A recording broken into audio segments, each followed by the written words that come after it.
লক্ষ টাকা পুলিশের মাধ্যমে জব্দ হয়। আমরা নরমালি সংবাদ সম্মেলন করি না, হ্যাঁ আমরা সংবাদ সম্মেলন করি না, আমরা পাবলিক এঙ্গেজমেন্ট আমাদের নাই। এটা হচ্ছে প্রথমত, আপনি যেটা বললেন যে সংবাদ আমরা যারা আছি, হ্যাঁ আমরা এটা করি না। দ্বিতীয়ত আমি এটা যে কারণে আমি অভিযোগের প্রেক্ষিতে, অভিযোগ না অ্যাকচুয়ালি আমি তথ্যের প্রেক্ষিতে আসছি, আমি যে এখানে টাকা পাওয়া গেছে এর প্রেক্ষিতে আসছি। এসে আমি এখানে অভিযুক্ত কেউ পাই নাই।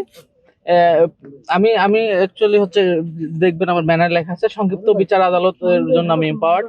তো সংক্ষিপ্ত বিচার আদালতের ক্ষেত্রে আমাকে অভিযোগকারী লাগবে, সাক্ষী লাগবে, এবং আমাকে হচ্ছে যে অভিযুক্ত যে তাই সে তাকে আমার পরীক্ষা করা লাগবে।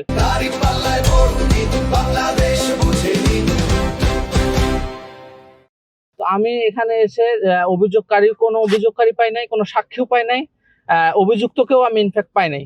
তিনি সম্ভবত এখন হসপিটালে। তো সেই ক্ষেত্রে আমার সামারি ট্রায়াল করা সম্ভব হয় নাই। হ্যাঁ, সুতরাং আমরা পরবর্তীতে আমরা টাকাটা জব্দ করছি, পুলিশের মাধ্যমে জব্দ হয়, এবং পরবর্তীতে এটা পুলিশ পরবর্তীতে রেগুলার প্রসিডিউরে পুলিশের মতো আগাবে। আমার এখানে সামারি ট্রায়াল করা সম্ভব হয়নি।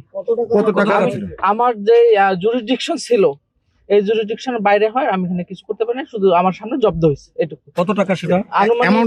আনুমানিক 74 লক্ষ টাকা।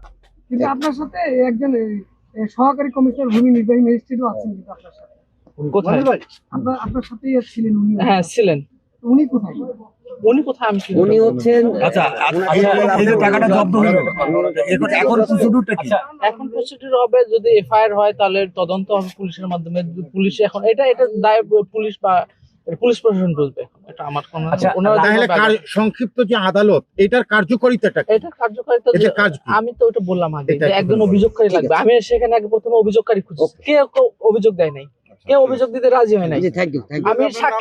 আমি সাক্ষী লাগবে আমার, হ্যাঁ আমি সংক্ষিপ্তভাবে আমার অভিযোগ লাগবে, সাক্ষী লাগবে ইনস্ট্যান্ট। সাক্ষী এবং কোনো অভিযোগকারীকে পাওয়া যায় না। টাকাটা জব্দটা কে করলো? জব্দ অবশ্যই পুলিশ।